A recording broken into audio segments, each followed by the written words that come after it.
कराची के आलूदा फिजा शहरियों को बीमार करने लगी है। कराची में आंखों के इन्फेक्शन समेत जल्दी इन्फेक्शन तेजी से फैलने लगे। आशोब चश्म, एक्जिमा और फंगस इन्फेक्शन के सैकड़ों केस रिपोर्ट हो चुके हैं। तफसीलात मरियम हसन से जानते। जी मरियम।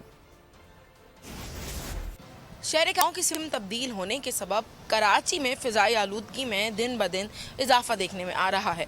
कराची के शुमार दुनिया के आलूदा तरीन शहरों की फहरिस्त में टॉप 10 में किया जा रहा है। यही वजह है कि शहर कायद में आलूदगी की वजह से मुख्तलिफ अमराज सर उठाना शुरू हो गए हैं। फ़िज़ा शदीद आलूदा है, गर्द आलूद है, जिसके सबब आँखों के अमराज भी जो हैं वो देखने में आ रहे हैं। आशोब चश्म जो है उसके केसेस काफ़ी बड़ी तादाद में शहर के सरकारी और निजी अस्पतालों में रिपोर्ट हो रहे हैं। आशोब चश्म समेत जो है स्किन एलर्जीज़ भी जो हैं वो देखने में आ रही हैं और ये तमाम इन्फेक्शंस की वजह जो है बताई जा रही है गर्द आलूद हवाएं हैं या आलूदा फ़िज़ा है कि शहरी जो हैं वो मास्क का इस्तेमाल जो है वो लाजमी करें। खुसूसन बाइक चलाने वाले अफराद को ये कहा जा रहा है कि वो जब घरों से बाहर निकलें तो चश्मा जो है यानी कि सन ग्लासेस उसका इस्तेमाल या हेलमेट का इस्तेमाल जो है वो लाजमी करें ताकि उनकी आंखें जो हैं वो। बहुत शुक्रिया।